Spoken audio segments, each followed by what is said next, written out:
Bismillahirrahmanirrahim. Assalamualaikum warahmatullahi wabarakatuh. Alhamdulillahirabbil alamin. Kita bisa berjumpa lagi di channel ini.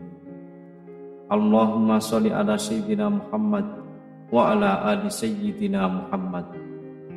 Salawat dan salam selalu dan tetap tercurahkan kepada junjungan kita Nabi besar Muhammad sallallahu alaihi wasallam. Harapan dan doa saya semoga saudaraku semuanya selalu diberikan kesehatan, dilapangkan rezekinya, diampuni dosa-dosanya, dan dipanjangkan umurnya. Amin ya rabbal alamin.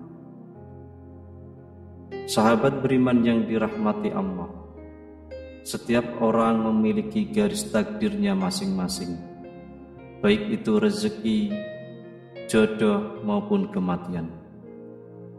Ini memang tidak bisa dipungkiri bahwa semua itu sudah diatur oleh Allah Subhanahu wa Ta'ala. Mungkin kita pernah melihat bahwasanya meski sebagian besar orang melakukan kerja keras agar mendapatkan rezeki atau kekayaan yang berlimpah, namun pada kenyataannya masih banyak yang belum mampu mendapatkan layaknya yang diinginkan. Sementara di sisi lain, ada beberapa golongan yang justru dikejar rezeki dari manapun asalnya, atau kita menyebutnya sebagai orang yang dijamin rezekinya oleh Allah Subhanahu wa Ta'ala.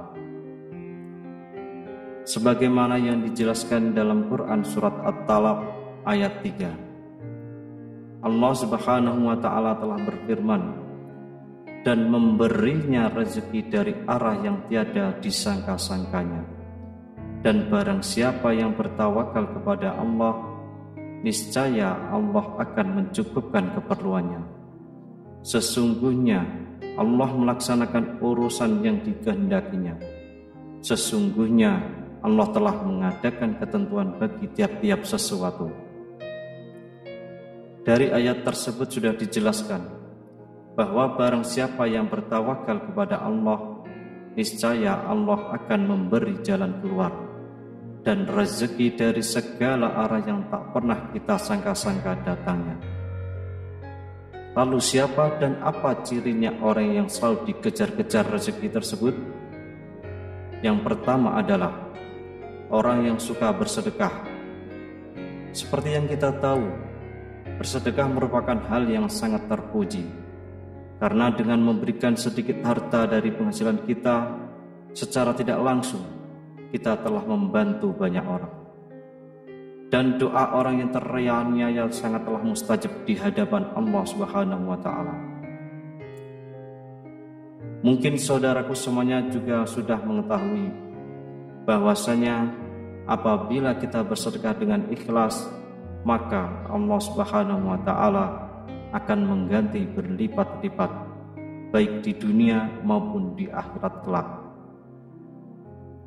Ini sudah dijelaskan dalam Quran surat Al-Baqarah ayat 261. Perumpamaan nafkah yang dikeluarkan oleh orang-orang yang menafkahkan hartanya di jalan Allah adalah serupa dengan sebutir benih yang menumbuhkan 7 bulir.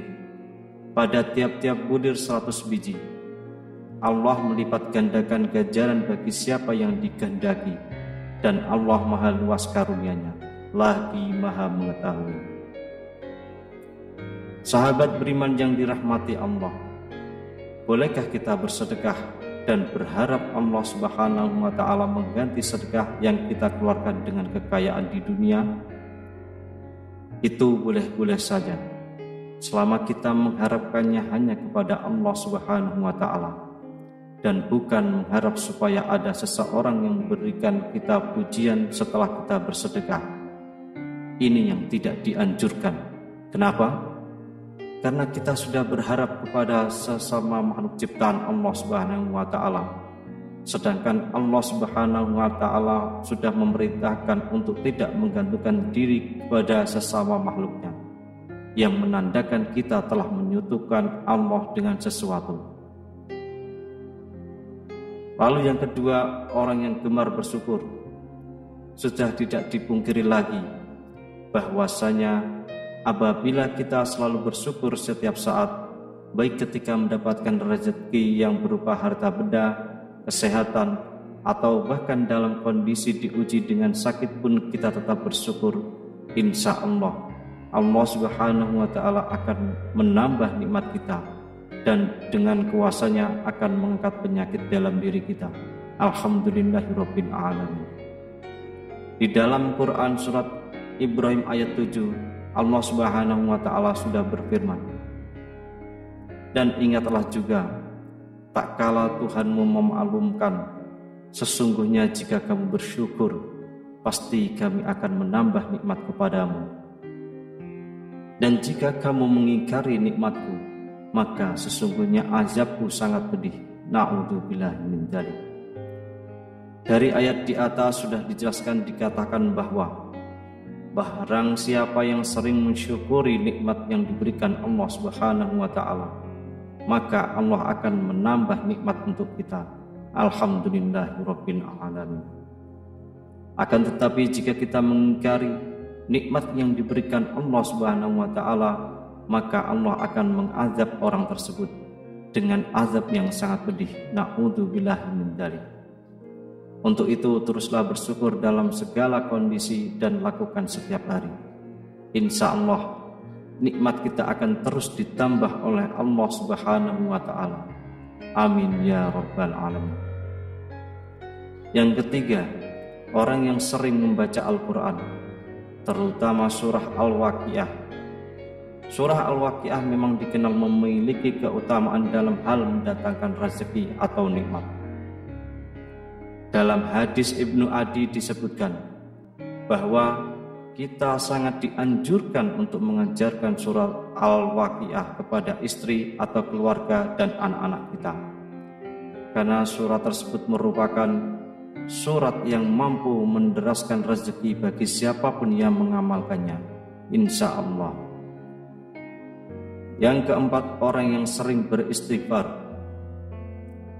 Istighfar merupakan salah satu usaha batiniah kita untuk memohon ampun kepada Allah Subhanahu wa ta'ala atas segala dosa yang kita perbuat. Lalu apa hubungannya dengan selalu dikejar rezeki? Orang yang selalu beristighfar dalam kondisi apapun, secara tidak langsung dapat membersihkan hatinya dari segala dosa dan kesalahan. Ketika hati kita bersih, maka kemungkinan besar rezeki yang diberikan oleh Allah Subhanahu wa ta'ala bisa sampai kepada kita. Dalam Quran surat Hud ayat 3, Allah Subhanahu wa ta'ala sudah berfirman, dan hendaklah kamu meminta ampun kepada Tuhanmu dan bertobat kepadanya. Jika kamu mengerjakan yang demikian, niscaya Dia akan memberi kenikmatan yang baik terus-menerus kepadamu sampai kepada waktu yang telah ditentukan, dan Dia akan memberikan kepada tiap-tiap orang yang mempunyai keutamaan atau balasan keutamaannya. Alhamdulillahirabbil alamin.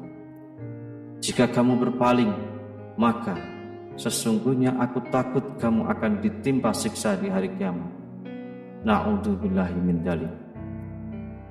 Sahabat beriman yang dirahmati Allah, marilah kita semua mulai membiasakan untuk terus beristighfar, supaya hati kita menjadi bersih dan kita bisa mendapatkan nikmat yang Allah Subhanahu wa ta'ala janjikan.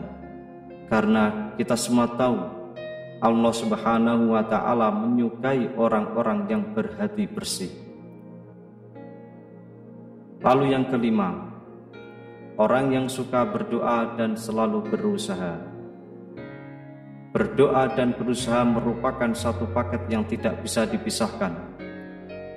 Ketika kita meminta sesuatu kepada Allah Subhanahu wa ta'ala, karena sangat mustahil orang yang hanya berdoa saja tanpa berusaha akan mampu mendapatkan apa yang diinginkan dalam doanya.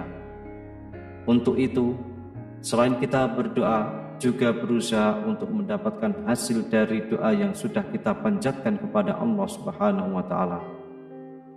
Sebagaimana sebuah ungkapan, man jadda wajadda, yang artinya barang siapa yang bersungguh-sungguh akan menemukan hasil yang diinginkan. Kemudian yang keenam, orang yang selalu tawakal kepada Allah Subhanahu wa taala.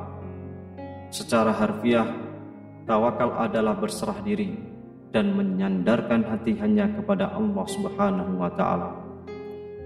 Orang yang tawakal merupakan orang yang sangat yakin seyakin-yakinnya bahwasanya hanya Allah Subhanahu wa taala saja yang dapat memberi manfaat dari apa yang telah diciptakannya, memberikan nikmat kepada setiap manusia dan seluruh jagat seisinya, serta mencegah keburukan yang dilakukan manusia maupun dari setan. Dari Umar bin Khattab radhiyallahu anhu, Rasulullah SAW pernah bersabda, seandainya kalian sungguh-sungguh bertawakal kepada Allah, sungguh Allah akan memberi kalian rezeki, sebagaimana Allah memberi rezeki kepada seekor burung yang pergi dalam keadaan lapar dan kembali dalam keadaan kekenyangan. Hadis riwayat Ahmad, Tirmizi, Nasa'i, Ibnu Majah, Ibnu Hibban, dan Al-Hakim. Dari hadis tersebut sudah sangat jelas dikatakan bahwa seekor burung saja Allah Subhanahu wa taala sudah menjamin rezekinya. Apabila kita sebagai manusia yang mau bertawakal hanya kepada Allah Subhanahu wa taala, insya Allah rezeki tidak akan pernah putus diberikan oleh Allah Subhanahu wa taala kepada kita. Wallahu a'lam bishawab. Demikian yang bisa saya bagikan. Semoga video ini bermanfaat untuk kita semua. Amin ya rabbal alamin. Assalamualaikum warahmatullahi wabarakatuh.